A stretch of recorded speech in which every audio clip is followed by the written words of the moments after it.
Tour 202.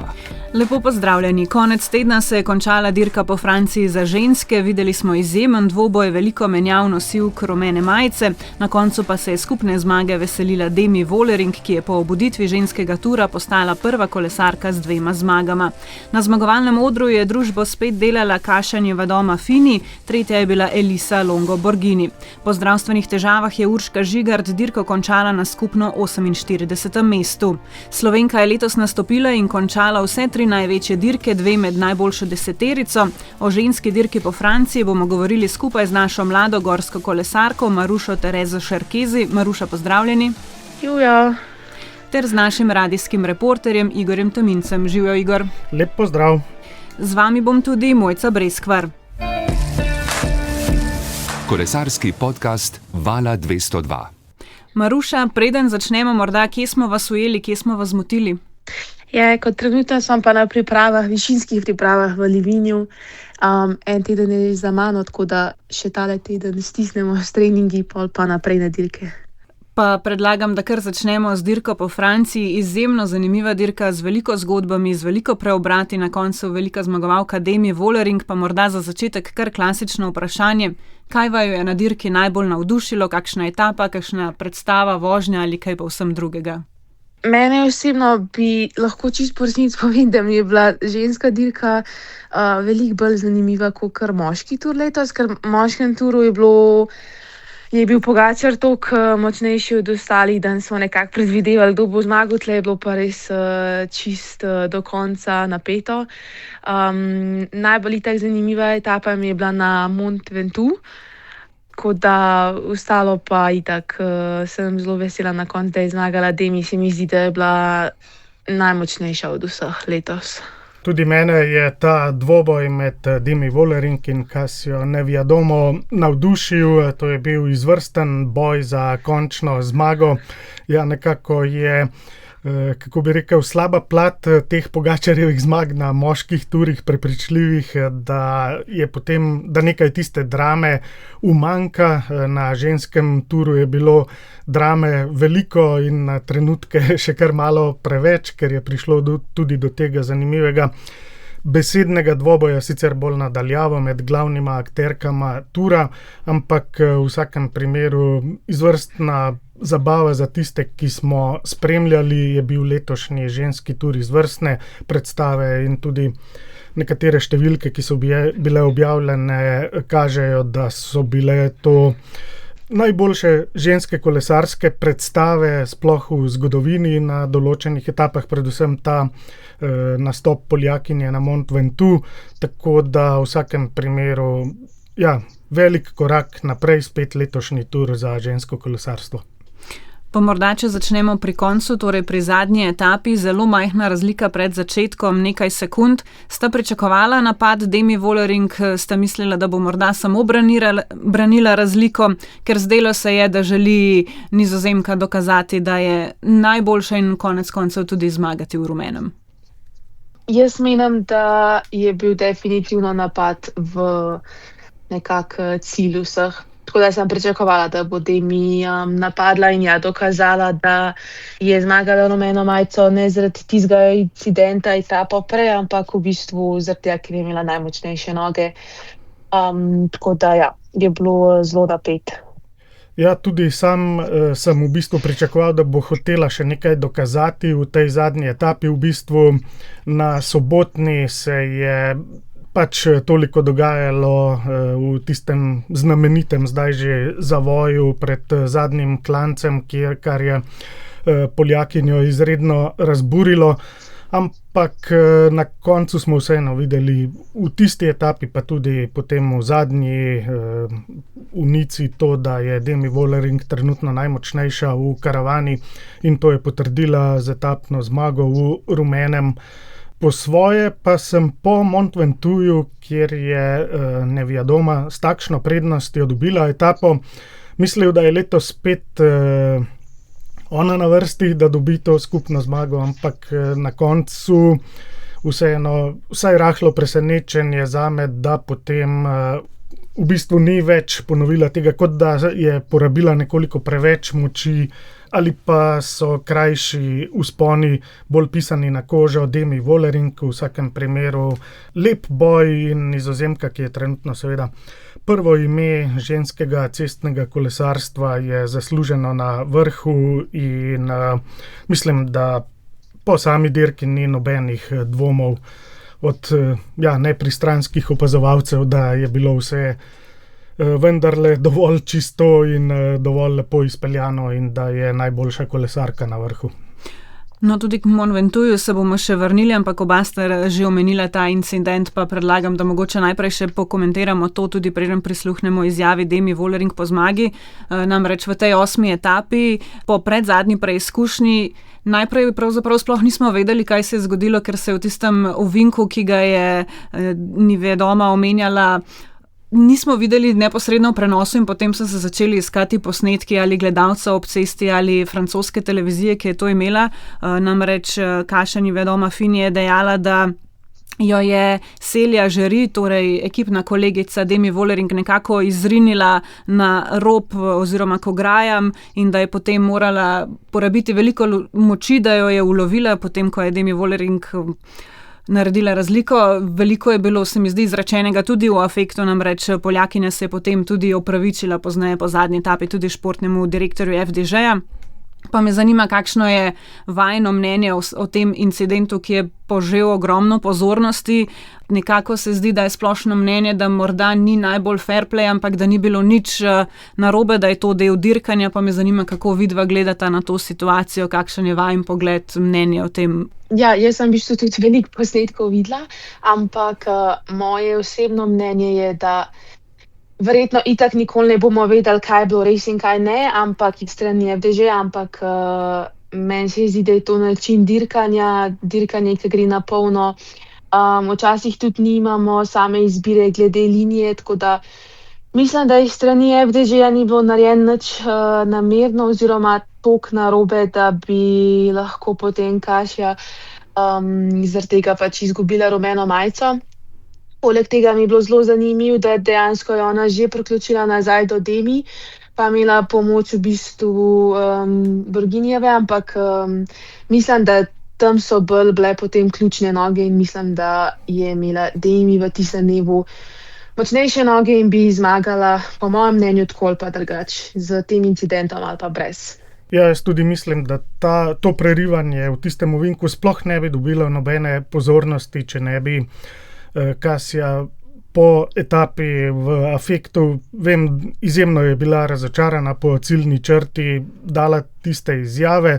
Mogoče je to dobra šola za vse kolesarke za v prihodnosti, da je včasih treba malo tiste emocije potlačiti. Vem, da imajo recimo v moški ekipi UAE pravilo, da se nikoli takšnih izjav niti znotraj ekipe, pa da sestankov nimajo takoj po etapah, ampak da morajo miniti kakšne 3-4 ure in da se potem usedejo, tudi če so znotraj ekipe se zgodile kakšne nepravilnosti, da se potem to predebatira in preanalizira. Tako da, ja, tista izjava je potem prišla, gledalci so se seveda zabavali, ker je tudi Demi naslednji dan vrnila s podobno izjavo. Na koncu pa mislim, da se vseeno moramo posvetiti športnim rezultatom in tukaj je Nizozemka trenutno kraljica na cesti. No in predlagam, da zdaj vendarle prisluhnemo tudi Demi Vollering, potem ko je drugič zmagala na dirki po Franciji. I thought I never won in a yellow jersey before. I thought about my team. I thought about Celia, who had a really, really rough night. I thought about all the work I did before this. I thought about all the people who are standing behind me, working together with Specialized on the new bike. They made this bike to do this kind of things, to be the fastest downhill, to be the fastest uphill. It's incredible, the people I have around. It's not only the dream to win in yellow here, to win in second Tour de France, but it's the dream to live this life, to work hard together with people with a lot of passion. I think that's the whole dream, you know. I didn't have doubts on my own level, I think. It was just, I gambled a bit too much, and that's sport, you know. Sometimes You win, sometimes you lose, sometimes you make the right decisions, sometimes you make mistakes. It's just easiest when you go attack, and that's what Kasia did on the Mont Ventoux. She won a beautiful stage there, and that's what I did today. I still have a lot of dreams, on and off the bike. Demi Vollering je dejala, da je na zadnji etapi razmišljala o tem, da še nikoli ni zmagala v rumeni majici, o svoji ekipi, o Seli, da je bila res težka noč po tistem incidentu. Razmišljala je o vsem trdem delu, ki ga je opravila pred tem, in o ljudeh, ki so ji v podporo. Tudi o novem kolesu, ki ga je pripravil Specialized, s katerim je bila najhitrejša tako na vzpustih kot na vzponih, in dejala, da je neverjetno, da ima vse te ljudi okrog sebe. Dodala je, da niso sanje le zmagati v rumeni majici in dobiti drugi tur, temveč tudi živeti življenje kot ga, in da je tudi to, da delaš z ljudmi, ki so tako strastni, da so to sanje. Potem je še dejala, da nikoli ni dvomila v svojo pripravljenost, da je morda nekoliko preveč tvegala, ampak da je to šport, kjer včasih zmagaš in včasih izgubiš, včasih sprejmeš dobre odločitve in včasih delaš napake, da pa je najlažje, ko napadeš, kar je Kaša storila na Mont Ventoux in dobila čudovito etapo, ona pa je to storila danes, torej na zadnji preizkušnji. Na koncu je še zaključila, da ima kljub vsem uspehom še sanje v kolesarstvu, kot tudi izven njega. Se mi zdi, da ji ta zmaga res veliko pomeni, sploh tudi, ker je zmagala za francosko ekipo, kar je tudi nekaj posebnega dobiti dirko po Franciji za francosko ekipo, si predstavljam. Ja, letos Francozi niso dobili nobene etape na moškem turu in tudi nobene etape na ženskem turu, tako da to, da je Demi Vollering zdaj zmagala za francosko ekipo, pa mislim, da je kar lep obliž na vse to, oziroma za Francijo kot prirediteljico teh največjih kolesarskih dirk, da je to izjemno pomemben podatek in da imajo še naprej stik s temi vrhunskimi rezultati, če že nimajo trenutno najboljših kolesarjev ali kolesark na svetu, ker te pač prihajajo iz drugih držav. Meni se zdi, da za njo ima tudi tak že eno tako pomembno vlogo v njenem življenju. Se mi zdi, da gre vsa neka priprava v ta tur. In ja, res še nikoli ni zmagala, pa v rumeno mi dokazala, da je najboljša. In poleg tega letos, prvič oziroma v francoski ekipi, se mi zdi mogoče tudi en tak mehen pritisk tudi na njo, mogoče čist nevede. In se mi zdi, da se je hotela tudi zahvaliti svoji ekipi pa vsem, ki stojijo ob strani s tem, da zmaga z rumeno majico na še eni etapi in jo na koncu nese domov. Se mi zdi pa, da Demi Vollering ni bila izjemna na tem turu le na vzponih, ampak da tudi, kot je sama dejala v izjavi, tudi na spustih, da je tam pridobivala ogromno časa v primerjavi s tekmicami, čeprav morda vsaj na videz ni izgledalo, da je res šla na vse ali nič, da bi brez glavo tvegala. Ja, menim, da je sam tur postal tudi veliko bolj tehnično zahteven, ampak tekmovalke se mi zdi, da se zelo dobro vse soočajo s tem. Sicer se še vedno vidi velika razlika med tistimi, ki ne znajo, pa si mogoče ne upajo tako dobro spustiti. Ampak se mi zdi, da je tur je postal na tako visokem nivoju, da štejejo čisto vse majhne malenkosti, pa vsaka sekunda. In se mi zdi, da je letos Demi to dobro izkoristila s temi spusti, ker se mi zdi, da naslednje leto v bistvu že ne bo več tako, ker bojo tekmovalke začele še bolj vztrajno delati na tem, da se razlike v bistvu bojo zmanjšale, ne. Poleg tega pa je Demi izjemno odpeljala tudi, ne samo na vzponih in spustih, tudi ravnina je bila ključna. Pač, če govorimo zdaj o vožnji na čas, tam je naredila pomemben korak proti skupni zmagi. Poleg tega pa je bila v zaključku te predzadnje etape na ravnini toliko hitrejša od kombinacije Nevjadoma Borghini, da si je ustvarila dovolj sekund prednosti, da je osvojila rumeno takrat, in mislim, da kljub temu, da je že izkušena kolesarka, še vedno najde področja, da se izboljša vsako sezono, da jo vsakič na turu vidimo še v boljši izvedbi, in mislim, da se tudi počasi bližamo situaciji, ko bo prebila tisto magično mejo. Mislim, da bo kmalu prva kolesarka, ki bo imela več kot 1 milijon plače na sezono. Če ves čas govorimo, kako izjemno sezono ima recimo Tadej Pogačar, se mi zdi prav, da povemo tudi, kako izjemno sezono ima Demi Vollering, ki letos razen na Strade Bianche, kjer je bila 20. vedno na koncu na zmagovalnem odru, ob Turu je letos zmagala tudi na Giru. Res vrhunska sezona in ni je še konec, nekako vidva gledata na njene predstave, ker se zdi, da se tudi iz leta v leto izboljšuje. Jaz zdaj mi tako že od majhnega nekako moj idol, tako da mi je res v veselje gledati, kako se v bistvu žensko kolesarstvo postavlja na en nivo višji tudi z njeno pomočjo. In letošnje predstave se mi zdi, da so bile enkratne, čisto v bistvu vse dirke so bile zanimive do konca, nikoli nisi vedel, kdo bo zmagal. Se mi zdi, da žensko kolesarstvo je v zadnjih letih toliko napredovalo, da je samo v bistvu še vprašanje, kam bo šlo oziroma kje bo meja v naslednjih letih. Ima dobro osnovo, prihaja iz tistega dela Nizozemske, ki je ravninski, kjer se v njenem domačem kraju niso toliko posvečali kolesarstvu, je pa v mladosti bila zelo hitra v hitrostnem drsanju, ki vemo, da je drugi nacionalni šport tudi na Nizozemskem. Potem pa jo je ob obisku Ardenov na jugu Nizozemske potegnil ta drugi šport in vidimo, da je bila odločitev prava. Poleg tega pa sem bral, da je izredno malo manjkalo, da sploh nikoli ne bi postala poklicna kolesarka, ker je imela že resno plačano službo v cvetličarni kot floristka. Tako da lahko na zmagovalnem odru na koncu tudi strokovno oceni, če je tisti šopek, ki ga prejme, res dobro in pravilno sestavljen. Maruša, dejali ste, da je Demi vaša vzornica. Me zanima morda, če je eden od razlogov tudi to, da tako kot vi, tudi ona opozarja na motnje hranjenja v kolesarstvu in poudarja in izkorišča svojo platformo na to, da je treba gledati na zdravje športnic, tako fizično kot mentalno zdravje. Ja, se mi zdi, da je to tudi en velik oziroma ključen del, zakaj jo toliko občudujem.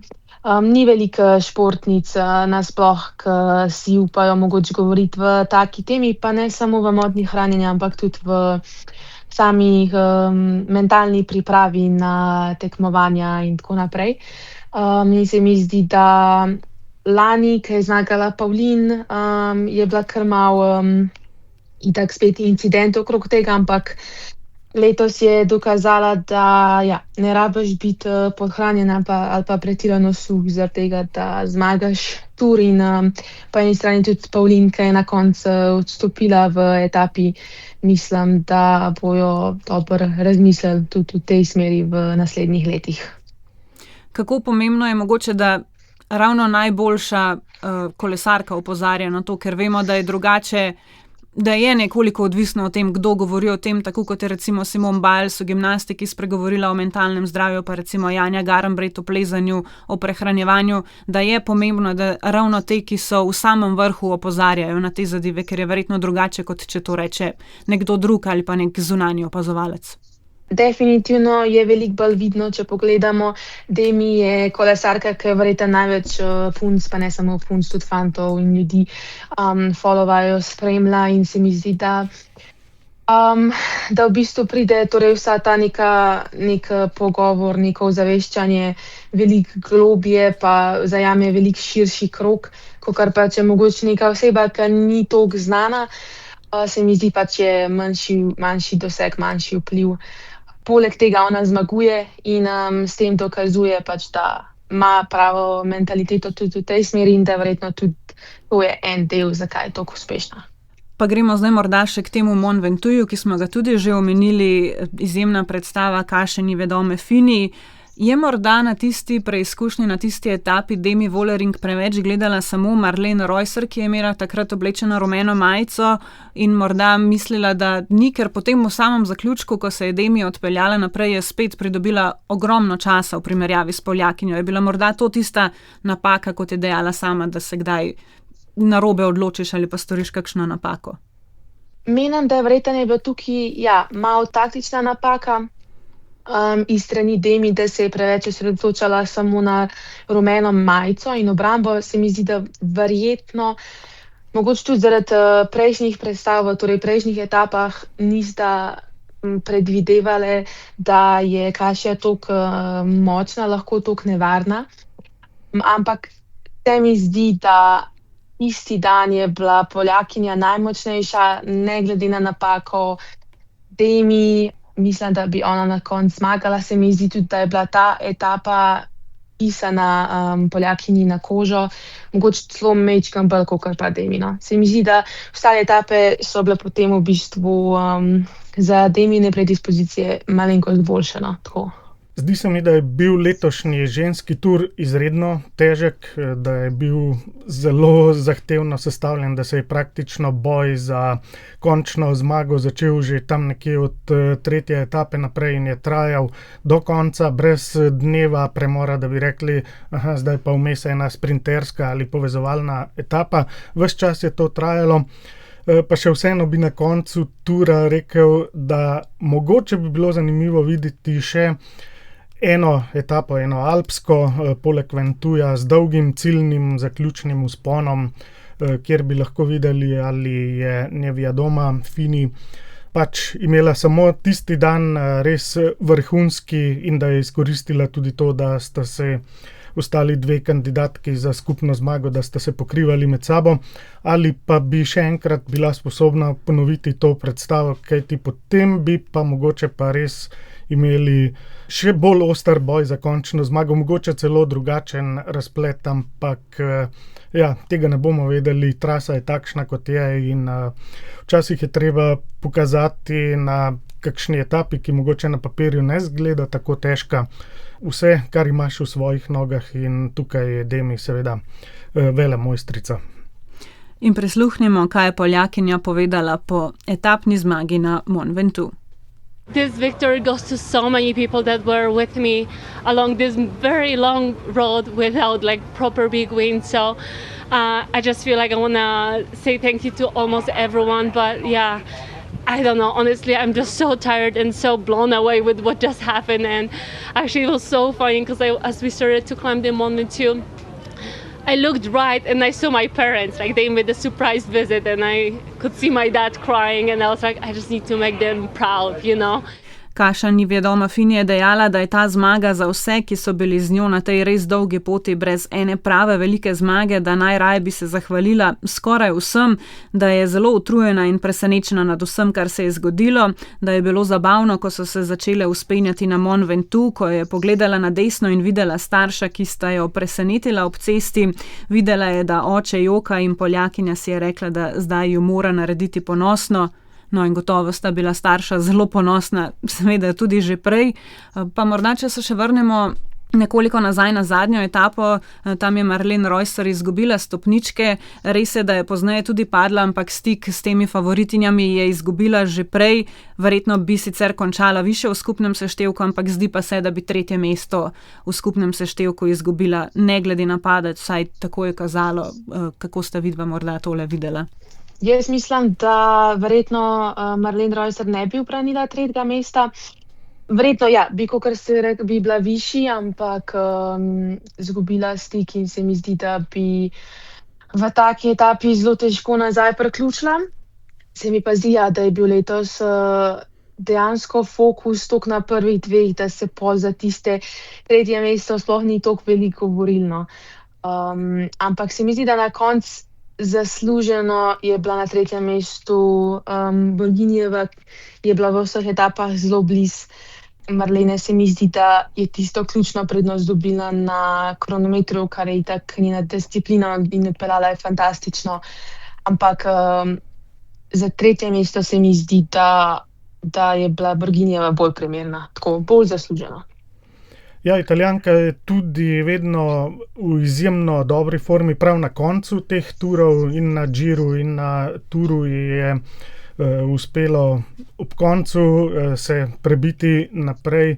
Marlene Reusser je pa v bistvu prejšnja leta sploh ni bila tako izrazita kandidatka za vrh skupnega seštevka na Turu kot letos in kaže, da se kolesarke čedalje bolj izrazito pripravljajo za ta pomemben cilj v sezoni, kajti ženski tur ima zdaj ogromno pokritost, že ogromno pozornosti in kot kaže, se kar vse kolesarke, ki so nekako vsaj v eni disciplini res vrhunske, fokusirajo na to, da so v tem delu sezone odlično pripravljene za to več etapno dirko, ker enostavno je to očitno izredno pomembno tako za njih kot za njihova moštva, za sponzorje in tako naprej.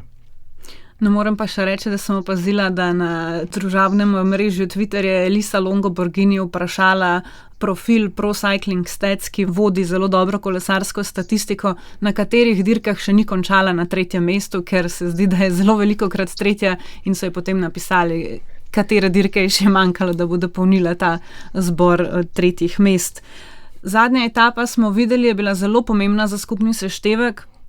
Ni bilo nevtralizacije, ni bilo parade in veliko je bilo govora o tem, da bi tako moralo biti tudi na moški dirki, da ni v ospredju fotografiranje, ampak da se dirka in da se lahko tudi še kaj spremeni na tej zadnji etapi. Kakšno je vajino mnenje? Meni se zdi, da tudi na moški dirki s to vključitvijo Montmartra so dosegli na nek način, da se zadnji dan dirka. So pa z nevtralizacijo preprečili vsaj to, da ne bi prišlo do kakšnih neljubih presenečenj, da bi kdo zaradi padca v zadnji etapi izgubil kakšno majico. Mislim, da to tudi za samo organizacijo dirke ne bi bilo dobro. Sicer pa na teh dirkah, ki so enotedenske, tudi pri moških seveda zadnji dan ni nobene nevtralizacije. Ženski tur pa z 9 dnevi je še vedno, kako bi rekel, takšna enotedenska dirka, vendar podaljšana, torej z 2 koncema tedna. Jaz se isto strinjam, da če pogledamo primerjavo, moški tur traja 3 tedne, ženski tur traja 9 dni. In se mi zdi, da teh 3 tednih je moški tur tokrat na limitu, da si pa mogoče zaslužijo zadnjo etapo, zaužiti ta uspeh, pa mogoče bolj varno pride do cilja, ampak lahko priznam, da letošnja zadnja etapa na moškem turu mi je bila fenomenalna, polna drame, napetosti in se mi zdi, da oni recimo, da zaradi same dolžine tura zaslužijo ta zadnji dan, da lahko zaužijejo. Medtem, ko ženske je pa pač 9 dni in se mi zdi, da morajo izkoristiti vsak ta dan, da obranijo majico, si pridobijo še kakšno sekundo več. Omenili smo že zmagovalko Demi Vollering, zeleno majico je osvojila Lorena Wiebes, pikčasto Pak Peters, belo pa Antonija Niedermayer. Kakšno presenečenje, kar se tiče preostalih majic? Iskreno moja je, da sem predvidevala za belo majico. Ne vem zakaj, ampak zaradi prejšnjih predstav iz Kanade, Izabelo Holmgren. Nisem bila na koncu, oziroma vsaj Paolo Blasi, ampak tale Nemka je pol na koncu kar presenetila. Tale majice, zelena majica, se mi zdi, da je bila čisto v bistvu predvidena za Loreno, pikčasta pa isto. Se mi zdi, da so kar prave dobile vse te majice. Dejstvo je, Lorena Wiebes je najboljša sprinterka v tej karavani in tudi točkovanje je takšno, da je lahko z 2 etapnima zmagama potem zadržala to majico do konca. Pak Peters se je pa načrtno vozila na to pikčasto majico in je seveda vrhunska kolesarka, dovolj dobra, da je nabrala te točke že pred samimi zaključki etap, da je prišla do te majice. Nemka Antonija Niedermayer pa v letošnji sezoni izjemno napreduje in na koncu v beli majici in mislim, da ni več daleč dan, ko se bo borila tudi za rumeno na ženskem turu. Moramo seveda omeniti tudi ekipo Urške Žigart, AG Insurance, etapna zmaga Kim LeCour in se mi zdi, da je bila takrat res odlična predstava, ko so jo v 6. etapi pripeljale nazaj, potem ko je imela tehnične težave in potem prišla tudi do te tako želene etapne zmage. Se mi zdi tudi zaslužena zmaga. V bistvu v zadnjih letih se mi zdi, da je tudi Kim prišla zelo do izraza, sploh za te mogoče malo težje enodnevne. Se mi zdi, Ta je meni osebno zelo fajn, nasplošno cel tur, ker je zelo veliko tekmovalk iz različnih ekip zmagal. In mi zdi tudi fajn potem zaradi sponzorjev pa same prepoznavnosti. Urška Žigart je imela nekaj zdravstvenih težav na začetku, bilo je celo tako, da nismo vedeli, če bo sploh lahko startala pred tistim kronometrom in verjetno, če ne bi bilo teh težav, bi bila lahko tudi skupno precej više, čeprav je bila tokrat v vlogi pomočnice in ni bila kapetanka. To verjetno tudi dokazujejo zadnji rezultati v zadnjih etapah, ko se je že tudi sama dejala, da se bolje počuti. Kako sta vidva videla njen nastop, predvsem potem, ko se je že dobro počutila in bila, ker se mi zdi, da je tudi zelo impresivno, da se je vrnila tako hitro po tistem res grdem padcu na dirki po Švici. Po mojem mnenju njenega letošnjega tura sploh ne smemo gledati skozi prizmo končnega rezultata v skupnem seštevku, ker je letos že predtem odpeljala 2 Grand Tura, na katerih je seveda bila kapetanka in se borila za mesto v prvi deseterici oziroma zelo blizu torej svetovnega vrha. Tokrat je prišla z drugačnimi nalogami na ta tur. Res, da v njihovi ekipi kolesarka, ki bi se lahko borila za zelo visoko mesto v skupnem seštevku celo sezono, ne tekmuje zaradi lanske poškodbe Avstralka Sara Gigante, tako da so stavili tokrat na tekmovalko iz Mauricija, torej Kim LeCour. Urška Žigart pa mislim, da če ne bi imela tistih želodčnih težav, da bi se znašla v kakšnem begu na tem turu in da bi jo mogoče videli kakšen dan v boju za etapno zmago, če bi to seveda uspelo, glede na to, da smo že prej omenili, kako so se kandidatke za rumeno majico v vsaki etapi na sekunde borile za končni seštevek. To je nekako zmanjševalo možnost begov na letošnjem ženskem turu. Meni se mi zdi prvo in zelo sem bila presenečena, da se je potem v bistvu po tako hudem padcu Urška sploh udeležila tura. In se mi zdi, da kapo dol, da ga je sploh preživela, glede na to, v kakšnem stanju v bistvu je bil letos tur, da je vsako leto višje in taka čas, da ga je končala. In upamo, da jo bomo videli še na kakšnem turu v prihodnjih letih. Maruša, omenili ste že lansko zmagovalko Pauline Ferrand-Prévot, ki letos sploh ni končala dirke, ni bila tudi pred tem v ospredju. Je to presenečenje, ni presenečenje? Sama sem bila zelo presenečena, zaradi tega, ker se mi zdi, da je v bistvu kakšne 2 meseca pred turom kar malo potihnila, nobene objave na družbenih omrežjih, nobene novice o njej. Tako da sem nekako predvidevala, da verjetno se pripravlja, da bo v vrhunski formi in da bo ponovila lanskoletni rezultat. Nekako sem mogoče potihem upala, da bo prišla manj mogoče podhranjena, če temu rečem, kakor je prišla lansko leto, ampak se mi zdi, da je bila na istem nekako nivoju, ampak letos že v recimo že v kronometru smo videli, da ni bila tista prava Pauline, pa potem v naslednjih etapah, ki je začela spuščati, sem vedela, da je to. In mogoče, po eni strani tudi boljš, da je odstopila, če se ni počutila 100%, kakor pa, da bi nadaljevala, pa na koncu morda izsilila še kakšen padec, ne. Pa mislim, da je bil še en virus, ki jo je malo zaustavil v dneh pred turom in potem je verjetno ta rezultanta bila, da nekakor ni spravila iz sebe enake predstave. Poleg tega se mi pa zdi ena izredno zanimiva izjava med turom z njene strani, da pravi zase, da je bila nekako na enakem podobnem nivoju kot lani, da pa je preostali del ženskega kolesarstva šel naprej in da so jo zato mogoče prehitevale in po levi in po desni in je na koncu enostavno odnehala. Zanimivo morda tudi, da je Uno X ekipa, ki je imela rumeno majico vodilnega tako na ženskem kot na moškem turu, tukaj jo je po begu oblekla Sigrid Haugset. Zanimivo, da se nekako kolesarji te norveške ekipe vedno znajdejo ob pravem času na pravem mestu, vsaj kar se tiče begov. Ja, veliko presenečenje tura, se mi zdi to največje presenečenje tura, da je kolesarka za en dan oblekla rumeno majico. Ampak, kakor smo že prej velikokrat omenili, glih ta raznolikost, ne, je naredila ta letošnji tur toliko veliko bolj zanimiv, ker nikoli nisi vedel, kdo bo oblekel rumeno majico po kakšni etapi.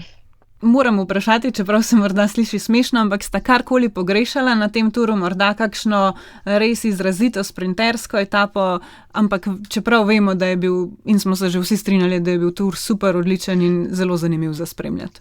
Po mojem mnenju točno to, mogoče res kakšno čisto ravninsko, izrazito, zelo hitro etapo, da bi prišli še res te šprinterke na plan, pa res mogoče še eno tako tisto proper mountain stage, da bi se res še do konca dokazali, kdo je najmočnejši. Ampak ja, če bi pogledali, to je še 2 dneva več in mogoče pa enkrat v prihodnosti. Kolikor sem videl, bo pa drugo leto na ženskem turu prvič ekipni kronometer. Maruša, ste ga že kdaj odpeljali sploh v življenju ekipni kronometer na cestnem kolesu? Letošnje leto smo bile z slovensko reprezentanco na cesti na Češkem, tako da smo odpeljali ekipni kronometer, ampak ni bil tisti pravi, zaradi tega, ker smo bile na navadnih kolesih zaradi same tehnične zahtevne trase.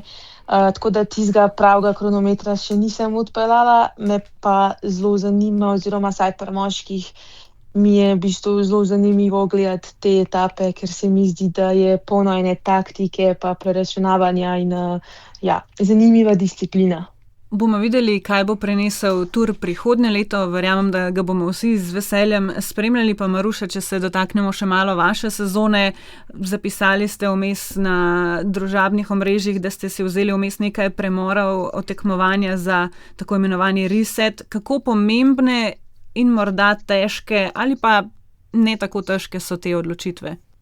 Iz moje strani so zelo težke odločitve, ker sem sama taka oseba, da grem vse vedno 100%, tudi če se sama ne počutim tako, nikoli ne bi izpustila tekme, ampak letos sem nekako čutila, sploh po maturi, da predvsem moja glava ni več na tistem pravem mestu, ki bi mogla biti, tako da sem si pustila eno tekmo in s tem v bistvu dobila 2 tedna premora od dirkanja, in sicer po vrnitvi lahko rečem, da še vedno iščem to pravo mentaliteto, ampak mislim, da počasi pa brez pritiska jo bomo našli. Če ne letos, pa naslednjo sezono. Zdaj ste v Livignu na pripravah, ste dejali, kaj vas še čaka po pripravah do konca sezone? Naslednji teden imam še zadnji svetovni pokal v Franciji pred svetovnim prvenstvom. Torej svetovno prvenstvo je čez dobre 3 tedne, recimo. Tako da to je v bistvu nekako ta še velik zadnji cilj. Sicer si govorim, da si nočem dajati prevelikega pritiska, ker se mi zdi, da me je to letos malenkost pokopalo. Potem pa v bistvu sledita še svetovna pokala v Ameriki. Kaj pa cesta, morda domače evropsko prvenstvo? Ja, to zaenkrat še ne vemo, ker ni prišla še ven odločitev, kdo gre, kdo ne, ampak če bi dobila priložnost, itak bi bila z veseljem bi vozila za Slovenijo. Upam, da vas bomo lahko spremljali tudi na domačih cestah. Igor, morda bi rekli še besedo ali dve o dirki po Poljski. Zmagovalec Marko Brenner, nastopili so tudi Ermakov, Govekar in Mezgec, pa dirka po Burgosu, ki jo je dobil Felix Gal. Novak in Eržen dirke nista končala, je pa v tem času tudi Luka Mezgec odvozil svoj zadnji kronometer v karieri. Luka Mezgec se je vrnil po dolgem času, nekako nažalost je tole njegovo zadnjo sezono v karieri prekinila tista kar veliko hujša poškodba aprila, kot smo sprva mislili. Junija je sicer poskusil z enodnevno dirko na Danskem, ta na Poljskem pa je bila že nekako tista bolj prava preizkušnja zanj. Zanimivo, enako se je pripravljal v Livignu. kot Maruša, tako da Livigno je očitno v tem poletnem času prava meka kolesarskega športa. Bila je pa dirka po Poljski ena taka čudna preizkušnja. Joao Almeida iz UAE je bil prvi favorit, vendar je potem plačal davek enega neugodnega padca v 4. etapi, ko se je ravno ulilo, ko je bila cestna podlaga v bistvu najslabša. To je točno takrat na začetku, ko padejo prve kaplje in pozneje se je moral posloviti. Veliko je tudi zaostal v tisti etapi in se potem poslovil, ker ga bodo skušali sestaviti za to, da bo pomemben pomočnik Tadeju Pogačarju na Vuelti. Na koncu je pa presenetil mladi 23-letni Nemec Marko Brenner, ki nikoli doslej v karieri še v takšni konkurenci ni kandidiral za sam vrh skupnega seštevka, tu pa se je nekako prikradel, nobene etape ni dobil, bil pa je v vsaki zelo blizu vrha in na koncu ga je to pripeljalo v seštevku na vrh. Medtem ko Slovenci na Poljskem tokrat niso igrali pomembne vloge. Na drugi dirki, ki je bila nekoliko krajša, to pa je bila dirka po Burgosu, pa je Jacques Hergé dosegel 9. mesto v eni od etap. Tam je zmagal Avstrijec Felix Gall, ki se pripravlja za bližajočo se Vuelto. Še eno skupno točko pa je ta dirka imela s tisto po Poljski, da je tudi tam padel in se nekoliko poškodoval še en Pogačarjev pomočnik Jay Vine, tako da v Emiratih imajo trenutno malo bolnice, ampak ti kolesari so izredno vzdržljivi športniki in vidimo, da se ekspresno hitro vračajo vsi po teh padcih, tako da računamo, da bo vseeno zasedba za seveda Pogačarjev prvi naskok na skupno zmago Vuelte, da bo neokrnjena. Omenil si dirko po Španiji. Maruša, se že veselite te dirke? Jo boste imeli sploh čas spremljati ob vseh treningih in vaših tekmah? Če ne bom imela lih časa gledati celotne etape, pa saj takole pol vedno na družbenih omrežjih, pa takole malo na novicah vedno preletim, tako da z rezultati sem vedno na tekočem. Če pa kakšna drama, se mi pa vidi, da itak pa vsi tako izraven. Igor, tudi ti se že veseliš dirke, zdaj še čakamo, ali bo nastopil Primož Roglič, Domen Novak naj bi pomagal Tadeju Pogačarju, tudi Gal Gliver je zaenkrat se omenja, da bo nastopil na tej dirki. Že tudi ti nestrpno pričakuješ še zadnjo 3-tedensko dirko sezone? Tudi zaenkrat so 4 prijavljeni Slovenci, vendar Bahrain še ni objavil svoje ekipe, tako da mislim, da se bo ta številka povečala.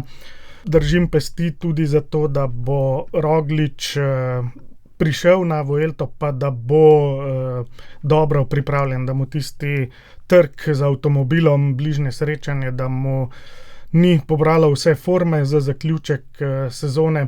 Ja, mislim, da si cela Slovenija poleg Pogačarjeve zmage želi tudi lepo predstavo Primoža Rogliča, boj za skupni seštevek ali pa za kakšno etapno zmago. Vsekakor bi to bila lepa popotnica zanj na poti zdaj ven iz te nemške ekipe Red Bull Bora Hansgrohe.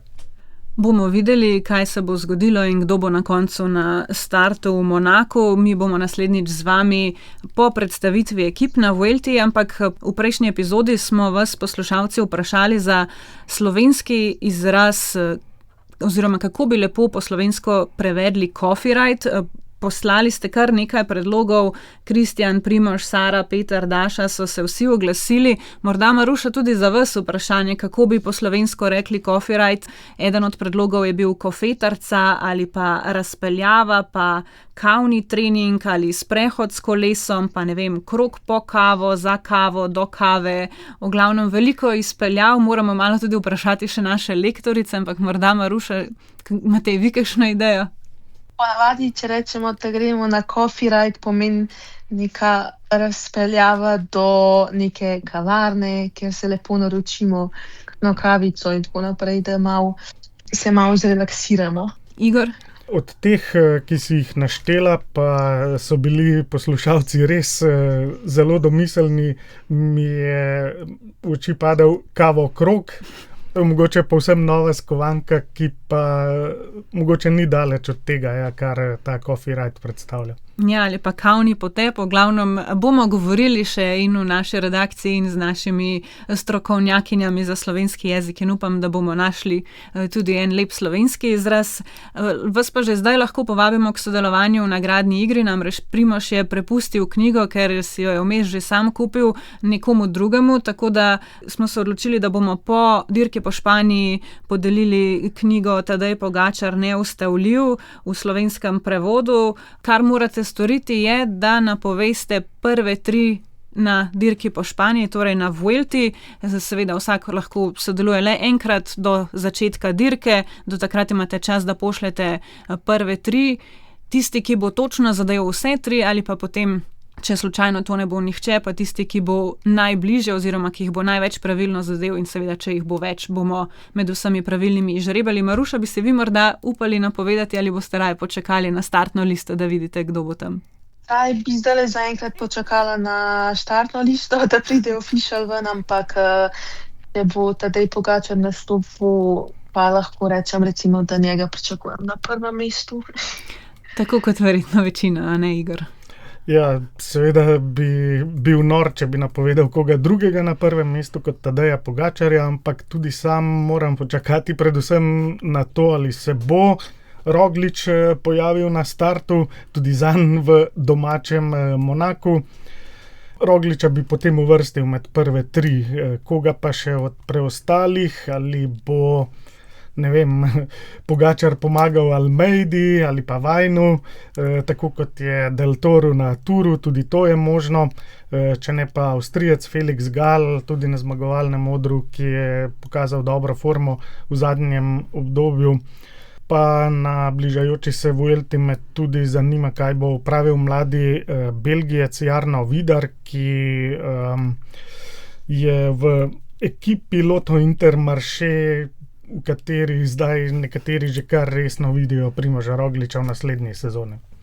No, več o napovedih pred Vuelto, torej po predstavitvi ekip, ko bomo spet z vami.